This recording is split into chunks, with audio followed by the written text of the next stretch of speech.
Chapter 21, Circus Boy. By midday, the huge tent was up and sawdust had been scattered in its ring. Madame Giuglini was away for most of the day, but came back at dusk, just as the lanterns were lit around the field, hanging from trees like ripe orange fruit. The tent glowed with yellow gaslight. Jim and Antonio stood by the gates of the field beating drums, and the circus band paraded round the tent, bugles and trumpets blaring into the twilight. Bats skittered over their heads like black rags.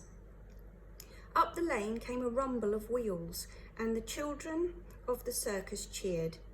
"The people are coming! The people are coming!" they shouted.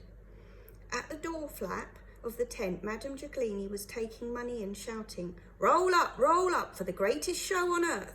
See the flying horses of Araby. See Madame Bombardini as she flies through the air. See the strongest man in the universe."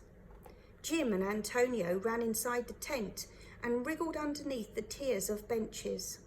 They squatted there, arms folded, beneath the drumming feet of the impatient audience. Bits of orange peel and nutshells showered down on them. Antonio smiled at Jim. It would be all right now. Everything would be all right. Tonight Jim would sleep in the green caravan with the brass door knocker, and tomorrow he would help to take down the big tent with the men and the children. He would march in the procession with his drum. Roll up, roll up. He closed his eyes, letting the music and the voices swirl around him. Antonio nudged him. The drums started up a booming roll. The crowd roared. Mr. Giuglini ran into the ring and cracked his whip for silence. The band blazed, and into the ring ran the horses, the beautiful, powerful horses, scudding and shining, the thundering, billowing horses. Giuglini cracked his whip again, and the horses reared on to their back legs, and into their circle another horse galloped, with a woman standing on the saddle, her muslin skirt tucked up high. As the crowd cheered, she leaned right back, her arms outstretched, and somersaulted. 1, 2, 3, Giuglini shouted. 4, 5, 6, the crowd roared. Over she went, and over again, and came up each time smiling and proud.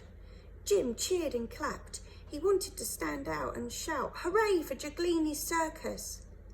It was then, as the horses turned with a swish of their tails and a prancing of long legs, that Jim saw the thing he had never thought to see again in his life.